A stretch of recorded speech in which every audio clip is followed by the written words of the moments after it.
But first, if you find yourself behind the wheels of one of these beauties, well, lucky you. But the people at Jaguar don't recommend you store it for years in a chicken shed without washing it.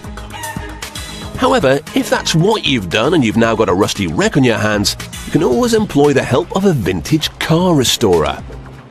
When they were first made, a beauty like this cost £6,000. Putting it back together will cost far more, but restoration is for love, not money. Jaguars are British, but one of the world's leading experts in restoring them is based in Germany. Our rusting piece of British motoring history starts her journey back to health with a shower. Once she's been cleaned, the engineers can assess the work ahead. Although a lady never reveals her age, this beauty was built in 1975, so it's likely there's a lot to be done. Anything beyond repair can be rebuilt, but it's general practice to try and restore the original engine. Rusted metal, on the other hand, must go. Rust-proofing in the late 70s wasn't very good, and large sections of this car are quite literally crumbling. The engineers have to work out what they can save and use it as the basis to rebuild the body.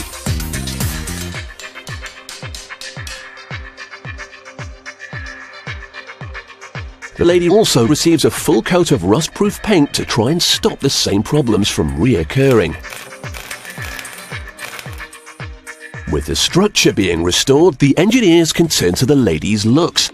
Having reached the ripe old age of 32, it's going to take a lot more than a facelift to restore her charms. The entire car is stripped so that any problems or defects can be ironed out. The aim of restoration is to give a car its fresh off the production line look once more, so everything must be perfect. With only bare metal showing, the painter primes the structure with a white undercoat, ready for her new colours. And the only colour that would do, of course, is British Racing Green. The engineers use a machine which has records of every car colour ever used. It tells them exactly which shades to add to create everything from Chevy Red to that famous green. The fresh coat is airbrushed into place by painters in full protective clothing. When she's fully dressed once more, she'll take a quick trip to the oven. 1 hour at 70 degrees Celsius dries the lacquer to a hard protective shell. Meanwhile, in an entirely different part of the garage, an expert seamstress is reupholstering the seats. The original leatherwork needs replacing, so she fashions new seats and uses the original covers to cut them down to the right size.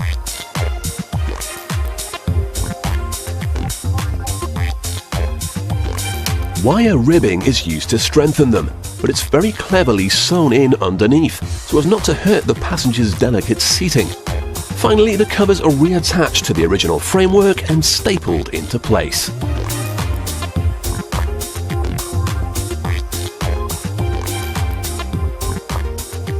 Depending on the amount of work and the type of car, restoration can take years.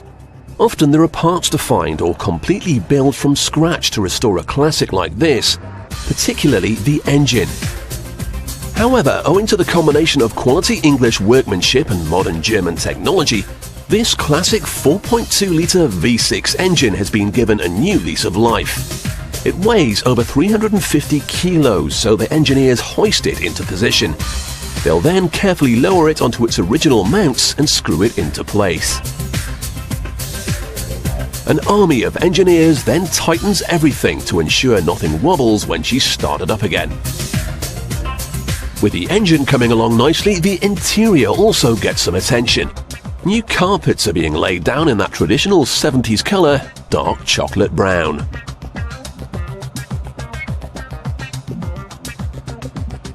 And to put the sparkle back into her eyes, all the chrome gets replated.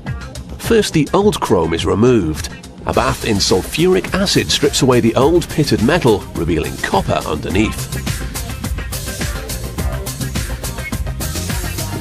That's then sanded down to reveal the base layer, which is brass. This shines beautifully but tarnishes easily, which is where the chrome comes in. Several different layers are now applied to protect the metal and restore her shine. Copper for rust proofing, nickel for a silvery foundation, and finally chrome to bring back that stunning finish.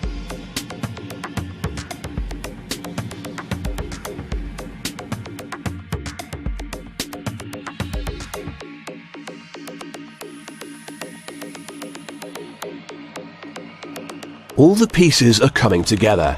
With the interior completed, the new seats can now be fitted. Then it's time for the new roof covering. Unlike modern cars, this old Jaguar had a vinyl roof. A luxurious leather covering wouldn't stand a chance against the English rain. Next, the freshly chromed metalwork is refitted. The engineers have to be particularly careful at this point, because if there's even the tiniest of scratches to the fresh bodywork, they would have to start all over again. Now, a classic wouldn't be right without all the elements in place, including the badges, light fittings, and all the original ornaments. For the classic restorer, these parts are expensive and very hard to find. You can't just pop onto eBay for spares. However, if the restorer is lucky, the manufacturer may have used similar fittings on a range of vehicles. This improves the chance of finding replacement parts. Once he's sure everything's in place, he checks the oil, gives her a quick polish, and sits back to admire his handiwork. The previous owner clearly had no idea what kind of treasure he had hidden in his barn. Although the investment to restore her far exceeds the price that he could get, restorers everywhere would agree that this is one lady who should never have been left on the shelf.